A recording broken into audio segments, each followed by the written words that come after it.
Hey guys, you know what? I found the secret ingredient. You want to know it as well? It is the yarn. Hello everybody, this is Iron Edwin, crochet tutor and fiber artist, speaking to you all from Ganga Acrowools channel. Last episode, we saw about a beautiful edged pattern called the ripple stitch, and we worked it out with our very gorgeous lustrous Moda Eco Tencel yarn. I hope you guys enjoyed the video. If you haven't watched the video yet, I have provided the link on the description below. Please do check into it when you get some time. So today we have yet another interesting pattern paired along with a very beautiful yarn. Before knowing what it is, if you are watching this video for the first time, please do subscribe to our channel and also don't forget to press the bell icon so that you will be notified whenever we post a new pattern combined with some interesting yarn. And yeah, I almost forgot one more thing.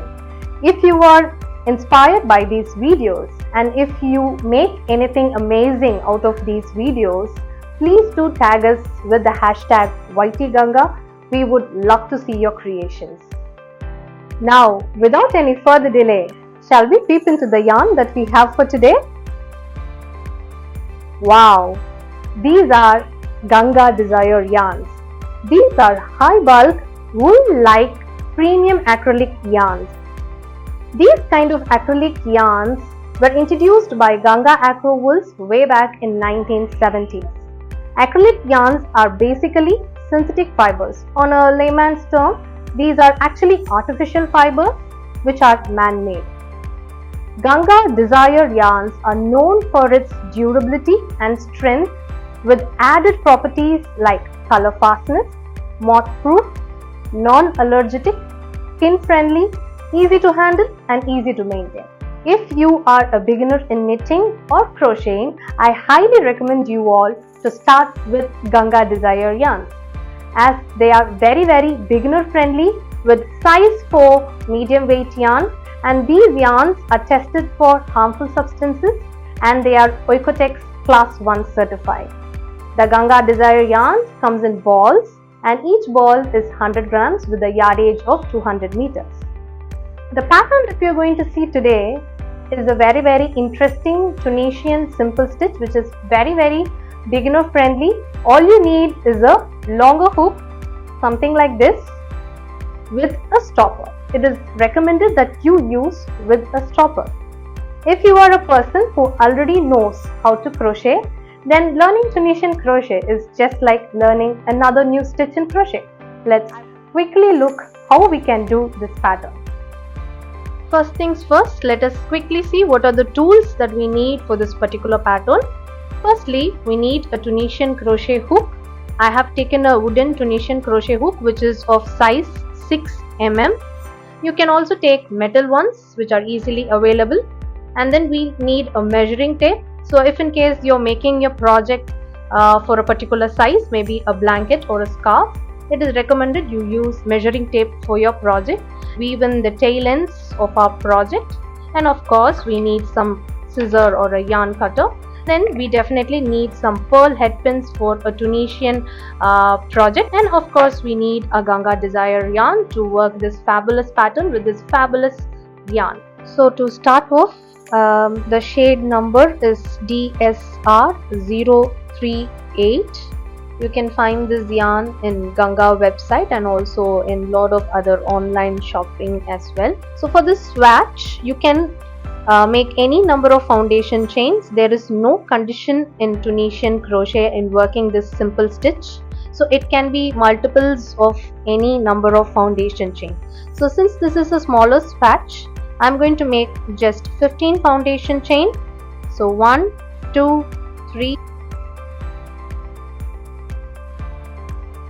13 14 15. So after completing 15 foundation chains, we are going to start off with row 1. So for row 1, we are going to start working from the back side of the foundation chain.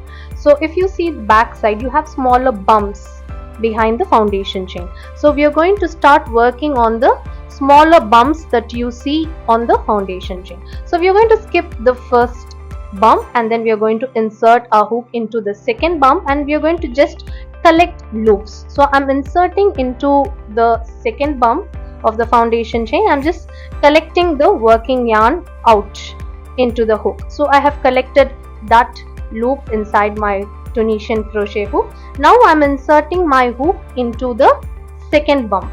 So I'm inserting my hook into the second bump and I'm collecting the working yarn into my hook. Again, I'm going to repeat this process continuously until I reach the end of the row. Now we have completed row 1. So this row is called as forward pass. Now we are moving on to row 2. So row 2 is called as return passes. So row 2 is very simple. So the first one we are going to do a chain 1 with the first loop. So just grab your working yarn and pull it through the first loop, and after that we are going to work two loops in Tunisian crochet. So rotate, grab, pull through 2 loops at a time and then push these loops forward so that it is easy for you to pull it through. Rotate, grab, pull 2 loops at a time. Again rotate, grab, pull 2 loops at a time. Rotate, grab, pull 2 loops at a time.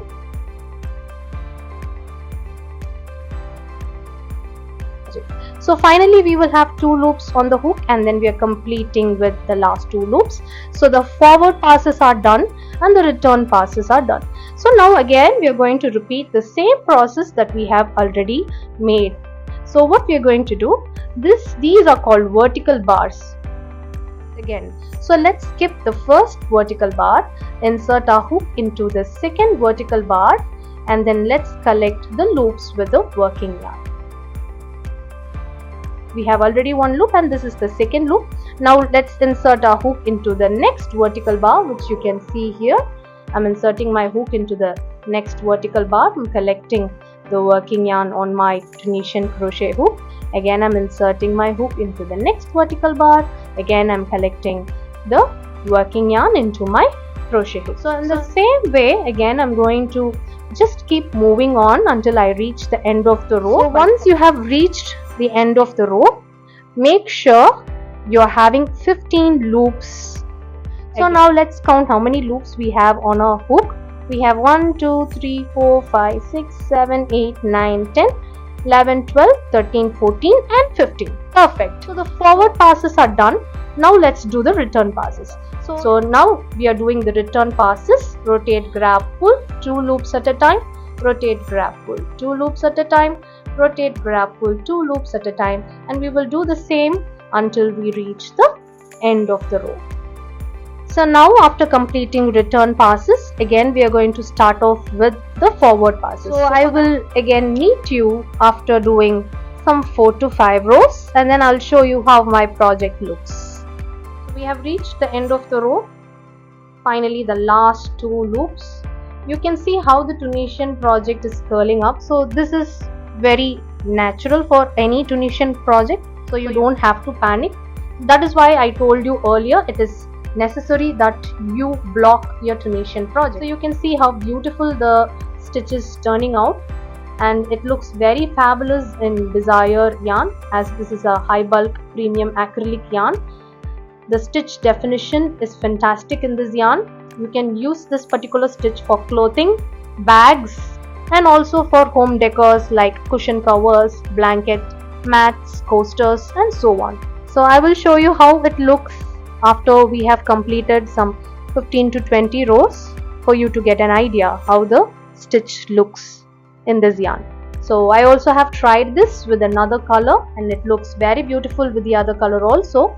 As you can see, the ends are curling up as I haven't blocked the pieces. So it is definitely recommended you block a Tunisian crochet project. I would call that a very pleasing and aesthetic looking pattern with the high defined HT Ganga Desire yarns. I wanted to show you all how I block with the things available at home. So I have got them for you during the blocking process. So this is how I do with the thermocol and with pearl head pins. You can also use old cardboards or thick folded towels for blocking. It was indeed very therapeutic to work with this pattern and yarn. Please do give a try to this Tunisian pattern and beginner friendly Ganga Desire yarn and let me know how you enjoyed working with this yarn. Okay, it's time up and I will meet you all on my new video with a new pattern. Until then, take care, keep chasing the secret ingredient. Love you all. Bye-bye.